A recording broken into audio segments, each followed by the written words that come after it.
It is 8:30. This is the Finance Committee. It is May 17th, and I'm calling this committee to order. So we have a presentation on the budget from Brenda, and we'll try not to make you speak too much, but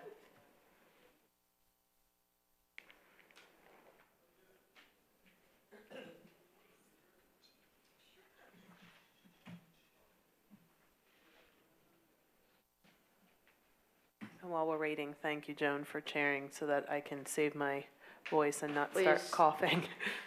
yes, right. Over on that side of the room, yeah. In a cone of silence? Not by me, where I don't think I'm anything. contagious anymore, so. Hope you're not either. So as we start or begin the wind down of the 2018-19 budget, just a few things I thought we would look at tonight that will help us hopefully focus on any direction you want to give administration regarding the tax rate. I think I've said several times before that we are getting much closer and closer as far as our estimates, particularly at the end of the year, on expenditures. Software, experience, all of those things really help us hone in and make better estimates and predictions. Last year, at this time, like we're predicting for 2018-19 what our fund balance is going to be. Last year when we were doing the roll it ahead to the end of this year, on May 8th of 2017, the estimate of fund balance was $2,860,449 of uncommitted. Now at that time we had approximately $2 million set aside in committed funds for rate stabilization as well as the assessment. Fast forwarding to where we are now, or where we were as of Monday night, and there have been a couple of things that have happened since Monday night that I will be talking about too. We're now looking at $4,862,964, which is about a $2 million increase. But if we did a look back on some of previous years, I think you would see more of a fluctuation. Another point is that the board increased the rate stabilization fund. So if you take the estimated amount, what we're predicting, projecting at this point in time, and add, it's now up to 3.1 million, you'll note that our fund balance is estimated to really be close to $8 million. And that's after transferring transferring $3.7 million during the year to capital. We have a couple of other amounts that we might consider, and this is actually motions, but for discussion, transferring before the end of the year. The last, I believe, 2 years, the board has transferred the budgetary reserve to capital projects. We also have another amount that we refer to as kind of earmarked to help pay for Sandy Run. But we have that revenue coming in this year of about $447,000, and we could certainly transfer that to either capital reserve or something that I'm going to mention we haven't talked about for a while, debt service. By transferring either one or both of these amounts to debt service, it would give us more flexibility as we move along. You will note that when we cover Moody's comments on us, they're very favorable about our increased and improved financial condition, and they consider both of these set-asides as a good plan. But again, moving it to debt service would give us some flexibility. It would also keep us within the guidelines of the Commonwealth on how much fund balance that we can have. So I don't want to get into that too far at this point, but think about a transfer of close to $700,000 during the month of June. So looking forward with our crystal ball to the end of 2019, at this point, $1,254,000. If we're off again by $2 million, that becomes 3.2 next year, and then another 3.1 plus the $700,000, that, wow, they can't count it twice, so that may be a transfer. So we had 3.1 plus the 1.2 would still give us a nice fund balance at the end of next year. This is conservative, and we certainly have been conservative on revenue projections in the past. One of the things that I also want to point out is that our increase in revenues, while right now we're talking about a 2.14% tax increase, we've had an increase in assessment. So our revenues and more federal money. So if you look at all of our revenues overall, it's closer to a 2.5% increase for the year. But our expenditures are increasing at about twice that rate. And so when I look out beyond next year and starting to think about what we want to do with the elementary schools and as well as Sandy Run, I'm always wanting to discuss maybe perhaps a larger tax increase rather than 2.14%. So I just put this tax increase calculations. We've added a couple of lines to the bottom of this just to show that for every 1/10% that we want to go down, it's $75,000 less in revenue that we will receive. While that amount isn't troubling, again, for any 1 year under Act 1, that's a building block that we've lost, for forever. Sorry. And it's just something that we do need, I think, to keep in mind. I know we compare ourselves to a number of districts in Montgomery County and around. I did a little bit of searching on what their increases are at this point in time, as well as the business administrators were together last week at MCIU, Montgomery County Intermediate Unit, for a monthly meeting. And believe it or not, based on what I have found in the conversation there, Upper Dublin has the lowest tax rate moving forward. Tax increase for next year, which makes sense because we've done a lot of the building. We're between projects, and our neighbors now are starting the Upper Morelands, the Wissahickons, and Hatboro Horsham. They are adding to their debt at this point in time.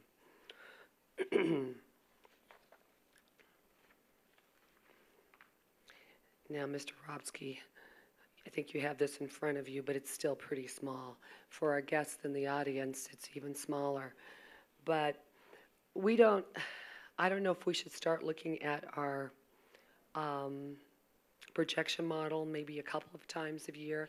Typically, this is something we do in October, November, after we have just finalized or closely finalized the audit. And you will note that with the taxing, last year when we were working on our projections, I believe we used 2.14 for our assumption for increases. We also included a 0.5% increase in assessment. But when you look at a tax increase of 2.14 projected ahead, you will note that pretty quickly we burn through our reserves. But in fairness or in full transparency, we would have to go through and look at all of the assumptions again. And then we drop to the lowest that we have on the sheet, a tax increase of 1.89%. And you'll notice the operating balances certainly drop even more quickly. Budget 2018 and then projected for 2019. Just something else for us to keep in mind. So things to consider, which we basically it's the same slide as the other night. talked about the transfer of the budgetary reserve. I put a dollar amount in there for the second one. I don't think I mentioned that the other night. We still have some staffing issues. There's a rumor that there may be another retirement, but that's just a rumor. There's some sabbaticals. We might have another spring sabbatical or so. So, and we want to put those into the expenditure budget if we need to. We all know that the contract negotiation with the debt spa, I hope I have enough money plugged in places that aren't so transparent to take care of that. Uncertainty of the Commonwealth funding. I've heard there's been less discussion and anything written or shared, I think in all the years, at least the last 10 that I've been in Montgomery County, or 13, regarding what the Commonwealth is going to do. We have other assessment appeals that are ongoing. And there's good news on the agenda, but there's also bad news. In April, or actually several months ago, the settlement stipulation for 500 Virginia Drive was reached. It has not yet been recorded at the county, and we're going to also have to make a payment for the 17-18 year. That's approximately $132,000 for both years. I don't know if it will end up being a payable at June 30th of this year for the 17-18 year, or if we're going to have to end up making both of those payments for next year. But that it will be an adjustment that we will put through for the final budget. And again, we will be talking about the positive feature on the 602 settlement stipulation. When you're negotiating legal matters and settlement stipulations, you just never know when it's going to actually hit. If you would have told me that they would have responded so favorably after we'd been discussing a settlement amount, and I do think that this will not be a receivable in the current year. It won't be signed and executed and everything. Our board, you cannot even approve it until I'm Dr. L, I'm going to press your limits. I do want that on the June 4th meeting so that we can get it recorded and get the money in the door as soon as possible. So we'll receive that for the next year. That is a prospective appeal only. So that one is not a double good guy.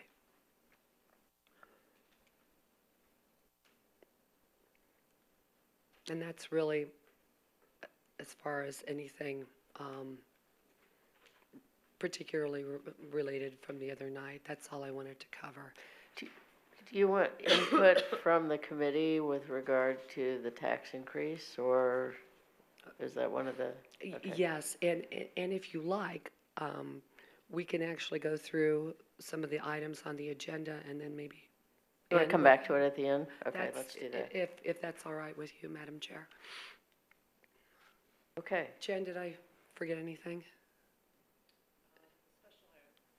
Oh, yes. Other good news that Mrs. Clegg has proudly stated at a board meeting, we will be receiving on the positive revenue side an additional $130,000 for the current year, and we do not budget for those amounts. $130,000 of special ed contingency funding that she's been very successful for the last, I think this is 3 years, in obtaining for the district. Okay, any comments or questions from that committee? No, we're not going to talk about the tax increase till later. Anything else? Sure. Mrs. Bray, could I just ask for clarification? You had mentioned in your presentation that in terms of the debt service or I think capital fund, what's the advantage in terms of that, in terms of flexibility that you referenced? When you transfer or when you put money into the debt service fund, if some particular year you have unforeseen expenses and you're getting close to the budget limit, you can make a debt service payment directly out of the debt service fund. So if you, again, needed more space in your general fund, making a payment of debt service, interest and principal, is exactly what that pool of money is set up to do. Capital projects money, once you transfer money into that, you need to spend it on something of a capital nature, an improvement. Buses are actually kind of on the lower end of things, but it needs to be a larger expense that benefits multiple years. You need to try to spend the money within 5 years, but there are more hooks and things you have to worry about with capital projects, more rules you have to follow. Again, talking about colleagues in Montgomery County and even across the state, some school districts only pay their debt service out of Fund 40 or the debt service fund. So, and you've heard me say before that it's difficult sometimes to compare our cost for debt and other measures because of how other districts end up accounting for and budgeting. Anything else? Any other questions specifically on this presentation? Okay. Any announcements? Wait, Mrs. Bray?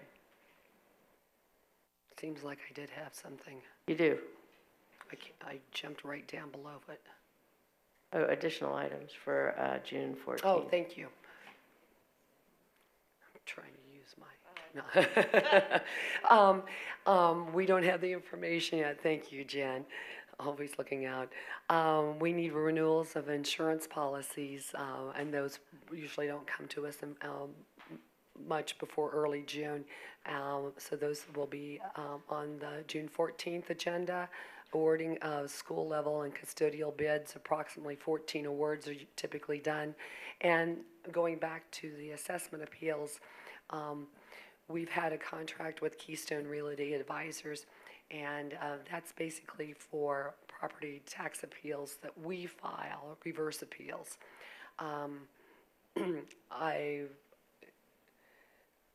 I'm looking at that. I'm also checking with some of my colleagues again to see if they're using that service as much as what we did. But even if we don't, I'm going to negotiate regarding the terms of the contract. I'm not sure exactly how that's going to play out. I don't want to tie the district to a 3-year contract for this in particular service moving forward. Thank you. There are April 19th minutes. Give any corrections to Brooke. And now we're ready for reports. The first one is the Moody's. If it's okay with you, Brooke, I'm going to move back up here for that. Can I do that? I can't? No, that's okay. We have it. Do you have paper regarding? No, that's okay. Sure. It's fine.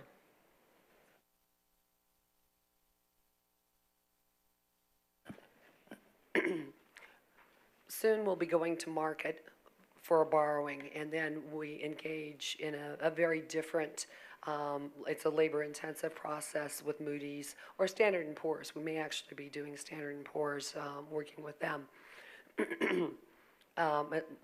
looking for a rating before we go out. But rating agencies typically, they've called up surveillance before, and now they've come up with what they just call an annual comment. I, as you might imagine, bristled when I read through some of this. I checked with our financial advisor as well as our underwriter and some of my colleagues again to see if it really did any good to push back on this annual issuer comment. I was told that they're pretty much boilerplate. And that doesn't mean that everybody's getting the same comments, but rather they don't take management's comments or rebuttals too seriously. But there are just some things I do want to highlight and go over. And I'm looking for my piece of paper now, Jen, that's highlighted in yellow. Just want to call to everyone's attention that the economy and tax base, the district has a very healthy economy and tax base, which are relatively favorable when compared to the assigned rating of AA3. And read that, relatively favorable when compared to the assigned rating AA3. I like that particular piece because it probably means we have maybe a chance to push it up when we get together on the phone. Then I think you're all to be commended under finances. The district's financial position is solid and is a strength in comparison to its A3 rating. Another very positive thing. The cash balance as a percent of operating revenues falls just short of the U.S. median. And do keep in mind that in Pennsylvania we have restrictions about how much money we can have. But, however, this percentage increased from 2013 to 2017. So, again, thank you. That's been over the last 4 years. We've made some dramatic steps forward. Of course, we're going to have the comment regarding debt and pensions. We can't do anything about pensions. We can, and we are in control of debt to a degree. And it's are somewhat elevated regarding debt and pensions, and they are slightly unfavorable in relation to its AA3 rating. So we get a couple of good marks and a couple of maybe not so good marks. And this is the one where I wanted them to say something about pension is beyond our control. It's legislated, it's constitutional, and of course that would be true for any school district across the Commonwealth, as Jamie and Michael both reminded me. Management and governance, so it talks primarily in language, but it acknowledges that Act 1 cap, which limits, property tax ratings to certain exceptions. But it does say, however, the cap still allows for moderate tax revenue raising ability. Unpredictable revenue fluctuations tend to be moderate or between 5 to 10% annually, which wasn't the case 10 years ago. But anyway, moving on in Can I sector ask a quick trends. question about that? Yes. Is that an Upper Dublin comment, the 5 to 10%, or is that a general comment? I believe here, and I had kind of the same questions, and that's the reason why I looked back. It says Pennsylvania school districts have an institutional framework score, and it's talking more about things at the state level, the Act 1 index, the Act 1 cap. So the only part that pertains to us and a tax rate increase is the cap still allows for moderate revenue raising ability. Or at least that's how I read it. Now, when we receive, when we go through due diligence and the credit rating call, and we have to defend and present as well the good selling points for the district, then this column or this paragraph would be much more personal. That makes sense. It seemed to me that neither our revenue nor expenditure fluctuations tend to fluctuate anywhere near 10% annually, so I was assuming that was a more general comment. But yeah. This year, as I pointed out earlier, our year-over-year expenditures could be as high as a 5% increase. So, and one of the points, again, cautioning, and I think this is sector trends, again, for Pennsylvania school districts, things that we need to worry about, increasing pension contributions, overall rising fixed costs, which are primarily in, again, labor, because we are heavily 72% of our budget, 73% is related to people, and in many cases an unwillingness to raise property taxes to levels necessary to ensure structurally balanced operations. after you subtract out, when you look at our revenues and our expenditures for the current year, even now with the estimate, without any other unknowns happening in the last 2 months, we will not be operating at a structural deficit this year. We are budgeting next year at a structural deficit, but not much of one.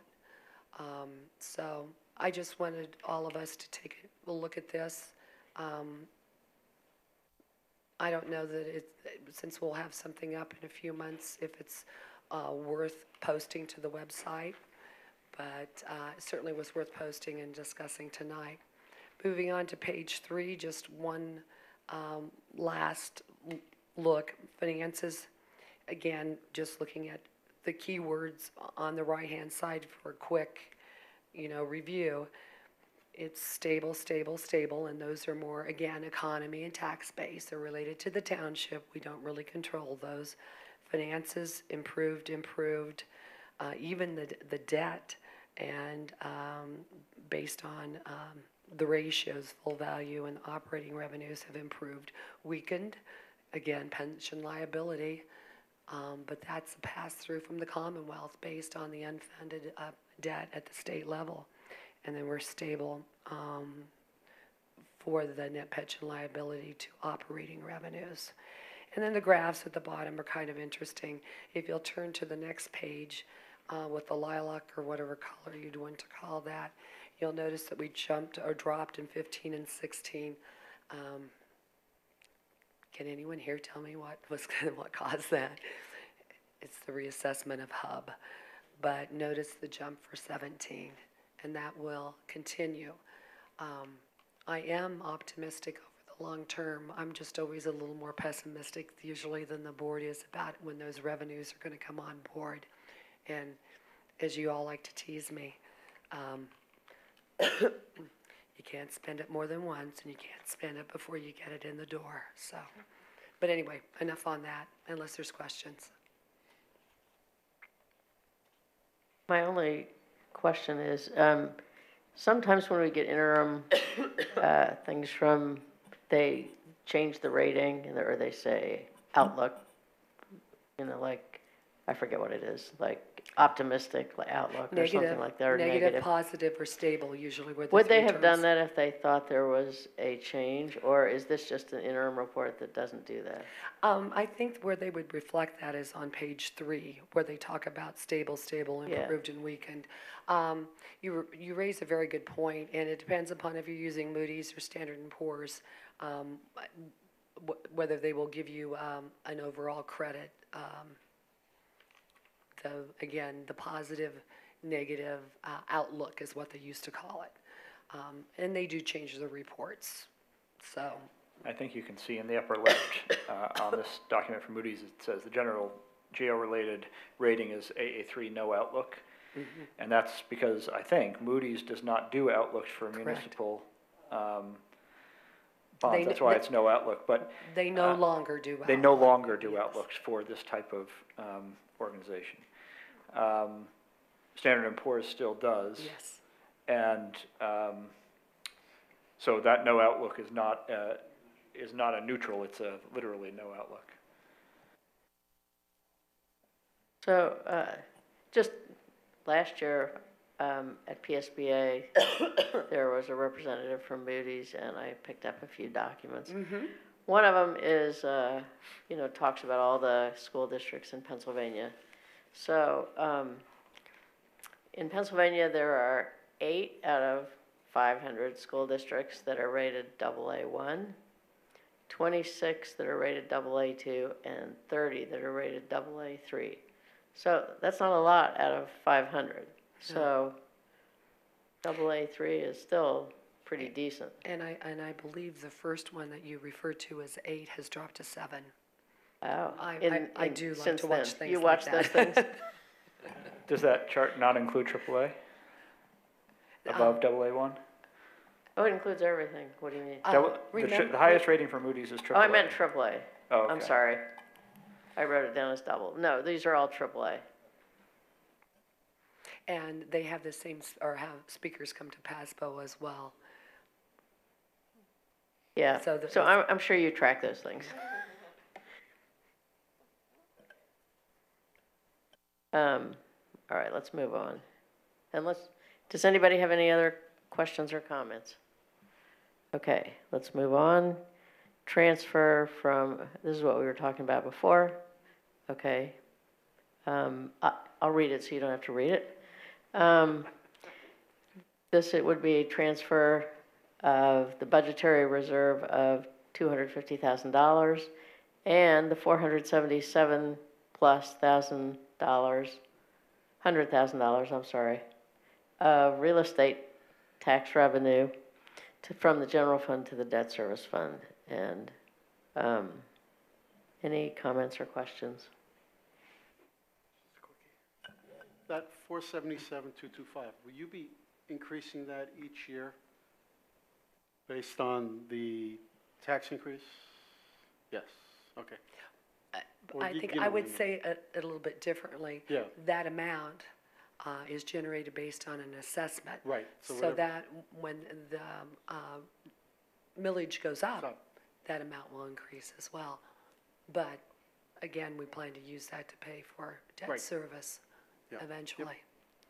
And if I wasn't clear before, because I have been hemming and hawing a lot, if the board wants the 250 to go into capital projects,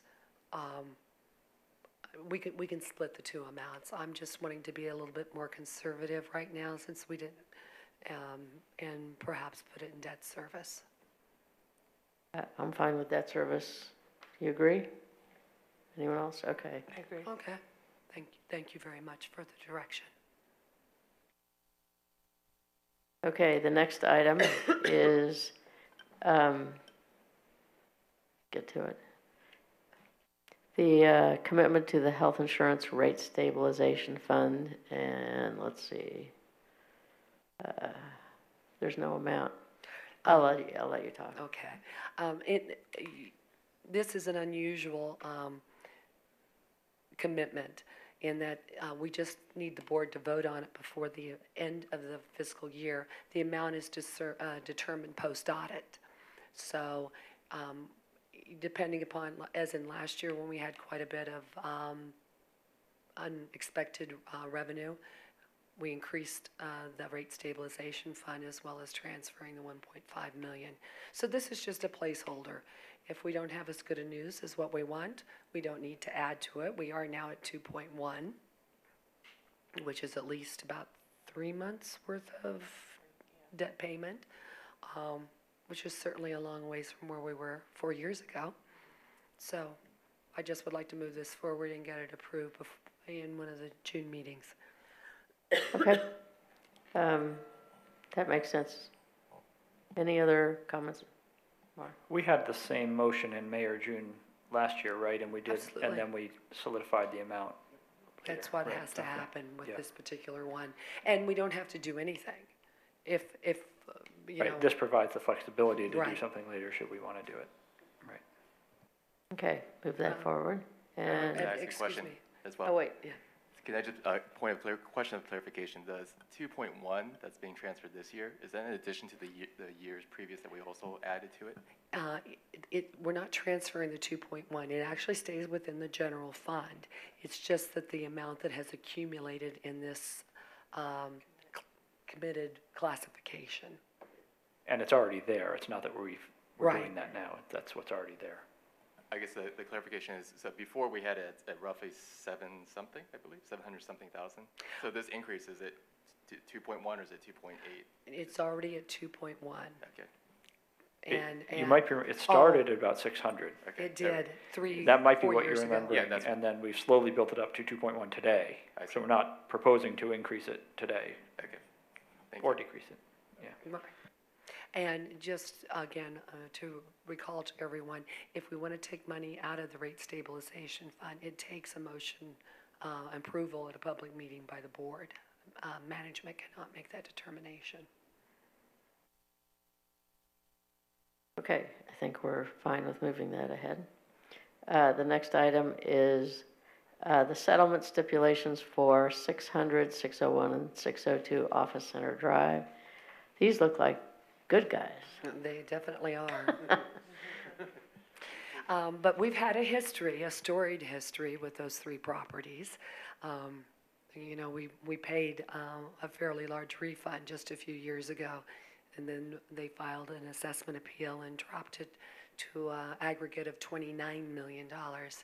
So we doubled it. I think we could have done a little better, but anyway, I'm ready to move it forward, and we'll settle it approximately $400,000. Again, we won't receive that money this year because it'll have to be recorded. I assume that's good with everyone. Okay. Appointment of the solicitor. So we do this every year. Is there any change in the price? Usually he makes it a point of saying at the same rates as last year, or for the X number of years, but In his memo, he says. does he say that? Okay. I don't know that he says, because we did have a slight increase last year, Okay, if I remember okay. correctly. But I think that was only the second time in my tenure here that it had increased. So it's, I think it is the same. Okay.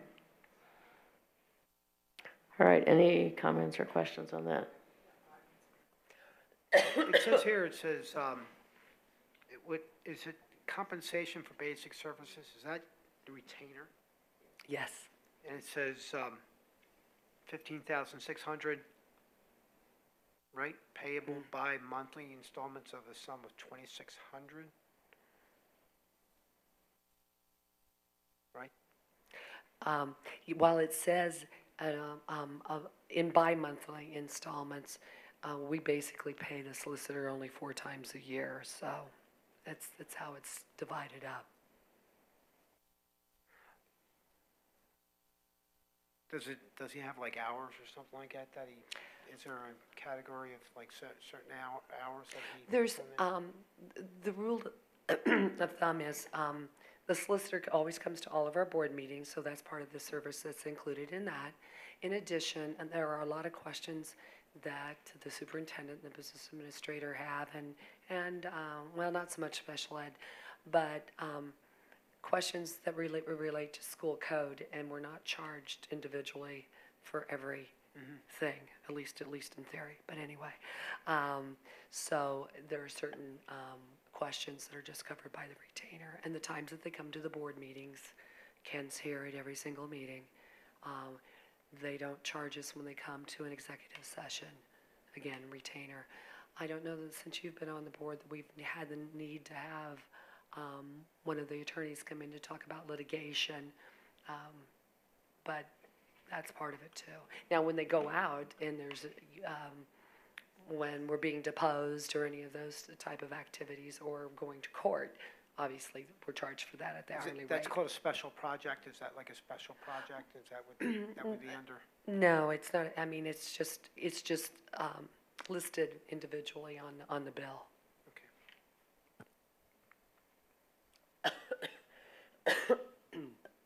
Okay. Anything else? Otherwise, we will move that forward. The next item is the 2018-19 subcontract agreement for the Access program, and that's with the MCIU to coordinate the billing. And we've talked about that before also. Yes, the MCIU's been doing our Access billing for a number of years, ever since the state changed from the leader system to whatever we currently have, which causes Mrs. Baldessano a lot of headaches. So the IU does the billing. I think it may have gone up 1%, but when you look at the line item that we receive as far as Access payments, it's been a little jagged as far as the graph is concerned, but it's well worth what we earn. Okay. Any comments or questions? Okay, we'll move that forward. Release of payments. This is another one that we do every year, so that you can keep business going between the June and the July board meetings. And I may even look at August. I'm not sure when our August meeting is, because sometimes, particularly with the beginning of the construction and everything, working on the Sandy Run project, we may need to release a payment or something, Okay, for permits and everything. So I might alter this just a bit to August. to August. I think that would be fine, everyone. Okay. Donations for the school year. This is required annually by board policy. The list that you have before you tonight really cover a lot of things that we don't necessarily need for the school district. So I may strip some of those down. What we really need are larger gifts that we might need to depreciate and book. But I think it's good information for the board to see what the PTAs are contributing to the schools. Yeah. No, it's nice to see what the PTA is that, they help out a lot. They do. Okay. And that'll be on June 14th agenda. I just wanted to add that it is really important, I think, that our community sees these lists every year as full as possible, so they can truly appreciate the work that the PTOs do to support our schools.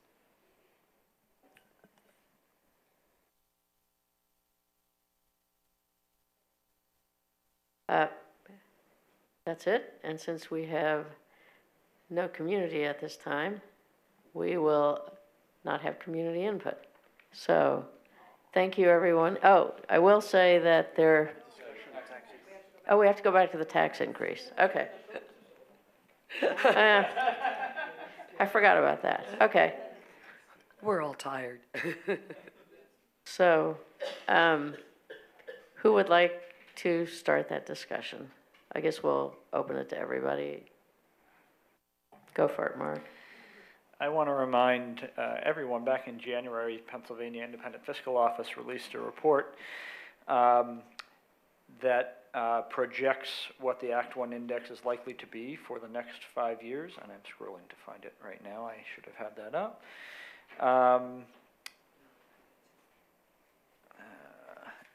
Here it is.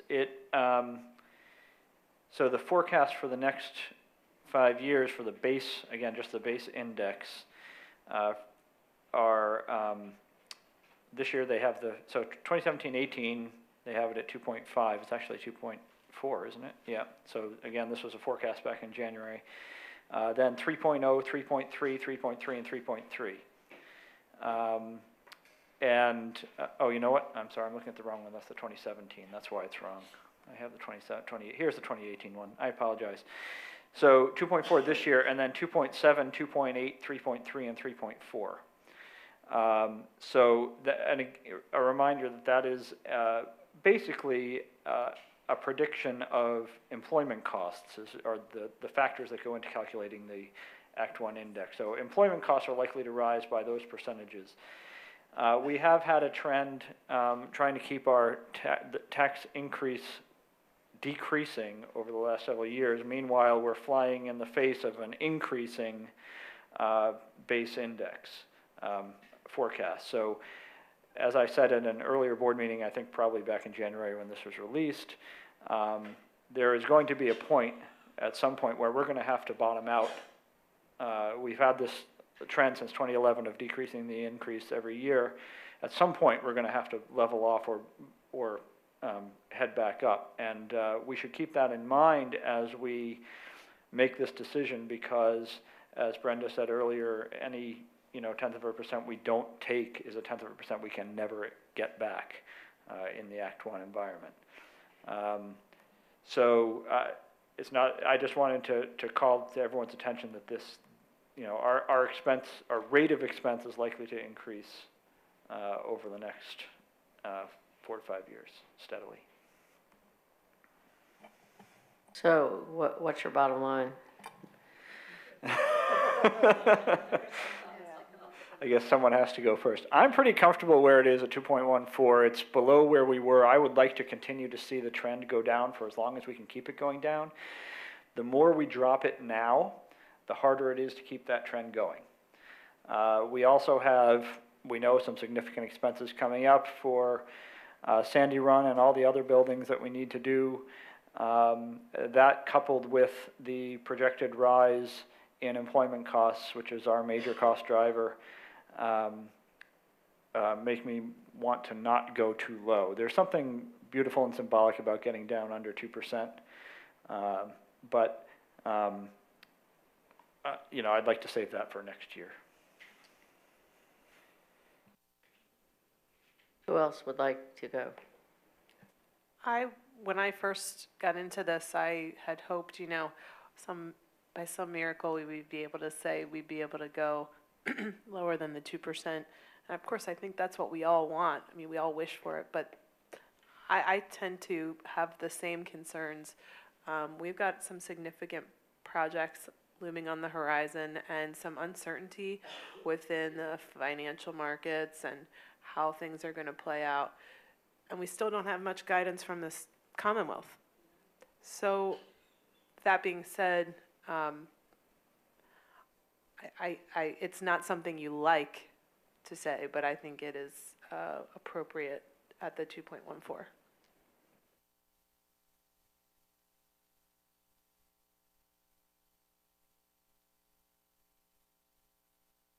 I'll take my quick stab. I don't think we can be on record to actually say that we want to consistently go decreasing based even upon the increases. So, for example, if the Act 1 is 3.5 or above, I think our commitment should be is that we want to obviously remain well below the Act 1 index. So just as a quick thought, I think it's be somewhat dangerous or unwise for us to be able to say that we want to continue to drop that rate if the cost of living increases and employment increases continue to go forward.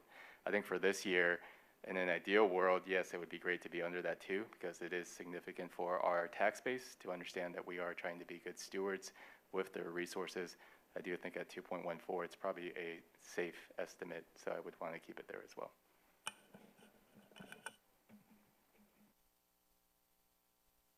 Anna Titia?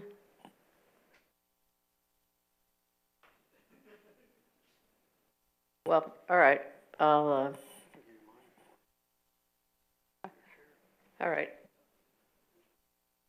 right. I would go with the 1.99. I mean, that's what I've been saying all along, and I would stick to it. We heard already tonight that there was some additional savings. We're talking about $109,000. So there's some special ed savings were mentioned tonight. That was on that, and just some additional savings compared to April, and now in terms of our fund balance. And I would, for $109,000, I would symbolically go below 2% at 1.99.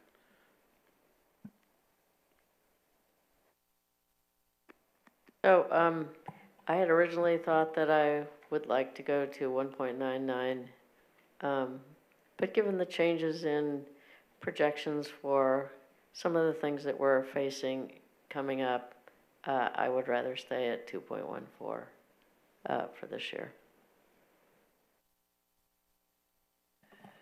Okay, on the chart there is a 2.09. Is that to split the difference?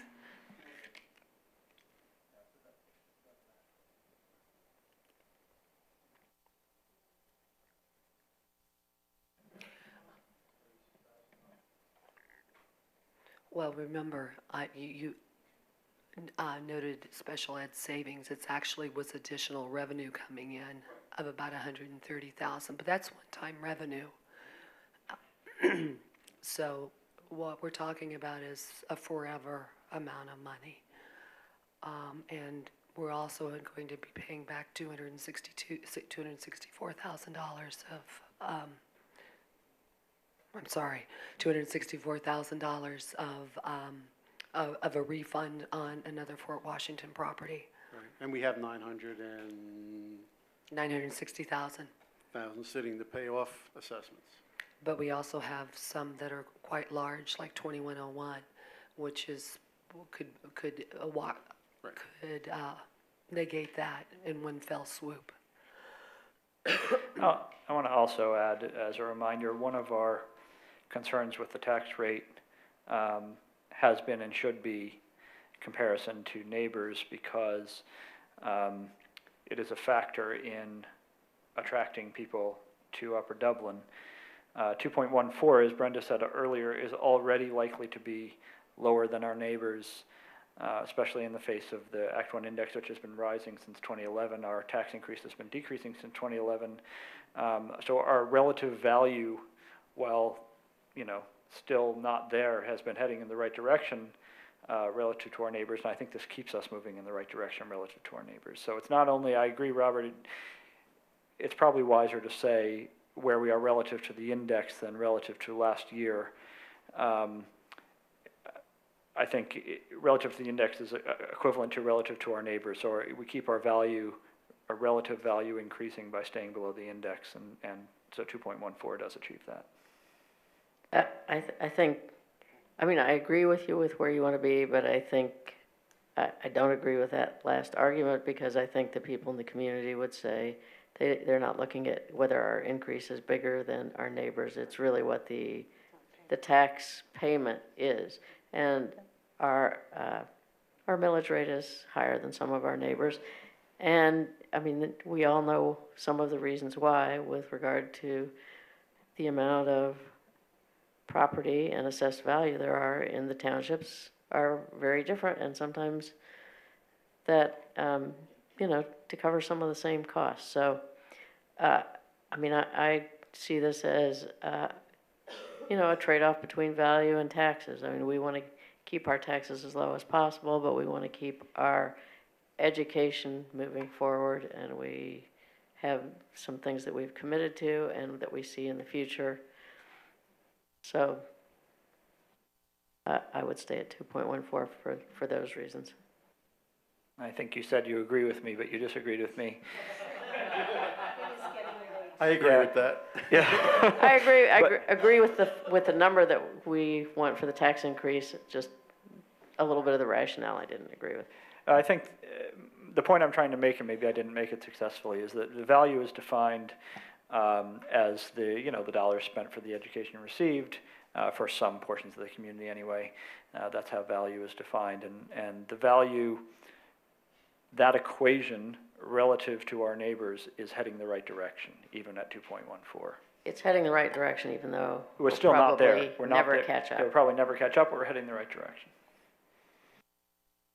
So, Ms. Bray, at what point do you want this vote in terms of the tax increase? Are you recommending that we do it on the next meeting? Well, I would like to have an idea if I need to bring something different to the board on June 4th. I'm expecting that we will have another presentation on June 4th. Right. We did last year. I mean, in the past, what we would do is start low and go higher until we get a majority. I mean, I will make a motion that we start the voting at 1.99. If it goes down, it goes down, and then 209 and then 214. And then it's possible that the majority of the board will I not guess, support anything until 214. from my perspective, I was trying to get us away from that type of activity at a public meeting or at a legislative meeting. Okay, well, it's And- possible that I would vote against the budget then. Okay. I'm just looking Yeah. for I mean, I can direction. still make the motion. I'm going to make the motion to start at 199. It sounds like it's going to be 214. Well, normally what would happen would be the chair would make the motion and you could amend the motion if I can that's what you're amend the mo- suggesting. Yeah. Exactly. We have 7 of us here tonight Mhm. out of 9, 6 of us, no, Stan, I don't think Stan weighed in. Well, 5 of us said 2.14. So the question is Right. if, oh, oh, she did say 2 point, all right, I'm sorry, Right. never mind. so maybe it would be 2.09. I don't know. Yeah, if Art makes the motion and no one seconds it, it doesn't, It goes away. it goes away. So Right. he can make a motion. Right. and I it can goes- amend, I can so- make a motion to amend the motion. So what we're looking for tonight is some guidance on how the board would like us to proceed for the June 4th meeting. Dan, do you want to We weigh don't in need- with your We don't really opinion? need to look at specific numbers as much as we need guidance on process at this point. Well, it looks like you're going to come with a 2.14, and there's a possibility that there could be a motion to amend to 1.99, and then we'll see how the vote goes. So we will come in 2.14 That's, and go from there. Stan, do you want to weigh in? Thank you. Yeah, I'm good with 2.14. All right, that's good. That gives us the guidance that we received. Thank you. That didn't sound real professional. I know what to do. Thank you.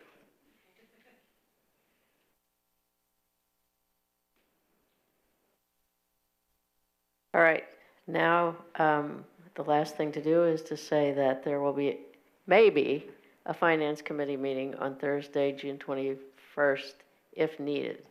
So during the summer, we often don't have a separate meeting, Finance, unless we need it, unless there's enough going on that we really need to have it.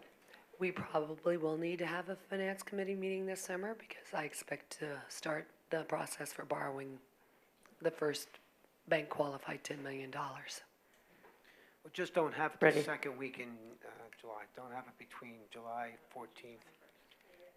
Well, it would be June 21st or then the 3rd in July. Okay, Okay?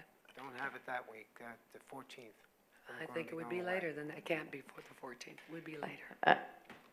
Whenever it's scheduled on the regular day is when it's going to happen, and if you're not there, that's okay. All right, we're It's adjourned. going to make me sad